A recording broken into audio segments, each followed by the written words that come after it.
So what we did is we came up with this idea which we call play to create. So basically you play the level, you mark the targets by pressing a button on your controller or your keyboard, and then what you do becomes the contract. Can you kill the judge in a chicken suit with a machine gun without being seen? Then that's the contract. So it's your skill against the skill of everyone else in the world.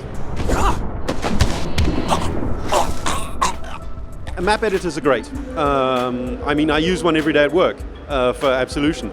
But the fundamental challenge with a map editor is that you can think something, but you can't feel it. You can't feel if it's fun. And if you're playing it in the game, you actually know if it's fun. You could set up a really complex challenge in a map editor, and when you start it, you discover it's unplayable. Or you play it, but it's not actually all that much fun. And because we use play to create, when you're actually pulling off the hit, you can feel yourself. Are you doing something that's fun? Are you doing something that's challenging? So it's a much closer, much tighter loop. Hey! Come on, show yourself! We basically use the levels as they are in story mode. We switch off some of the story mode, things like cutscenes that wouldn't make sense in contracts mode, but basically we allow you to go nuts with the sandbox. And many of the things that you're doing in story mode, accident kills, things like that, you can do to other people in contracts mode. For example, if in story mode you get the King of Chinatown by getting him to walk underneath some crates hanging from a crane, if you can get your target to walk under that and drop the crates on them, then you can kill them with that as well. So it's really a sandbox.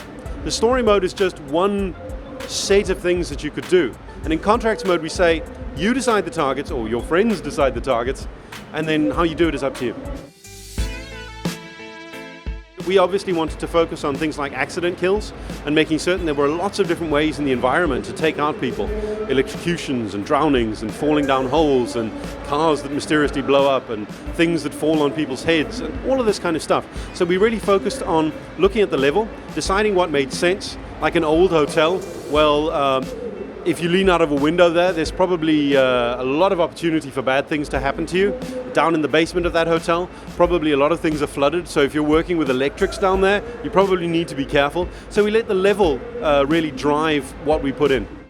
I want this fucking place turned upside down! Our AI in Absolution is a lot stronger than it's been in other games. Things like guards don't automatically know everything that every guard knows.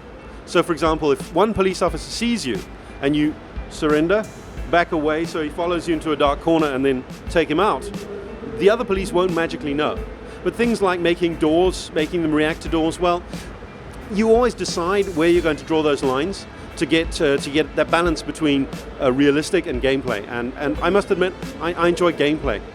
So I like things that are fun to play and rules that you can understand.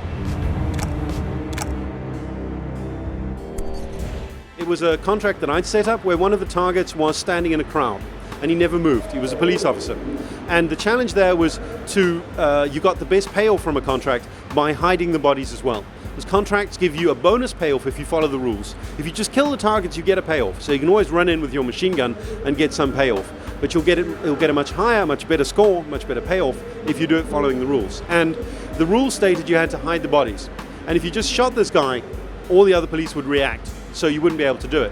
And I'd done it in one way, and I'd seen some people at work who'd done it a different way. But a gamer worked out that if he stood in the alley and he took out his guns, the fry cook who was standing across from him would panic, and her AI would get her to run to a police officer and alert him. And the police officer would then come and investigate, and he'd have a nasty accident in the alley. And I thought that was brilliant, because I had not thought that, I simply hadn't thought of that. It's the eternal fun and the eternal torment of being a game designer. You want to design everything, but when you start talking about emergent systems, and a lot of the AI in Absolution is emergent, specifically when people start patrolling, when guards find bodies, the way they move is not predictable. It follows rules. So there are things that they'll do, places that they'll go, ways that they'll act, but you can't predict it.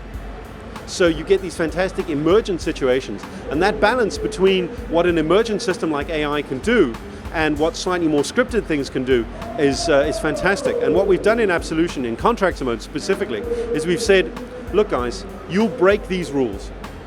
We want you to break the rules, it's awesome. I fundamentally believe that a month after the game is out, there'll be contracts created by our fans that I can't complete.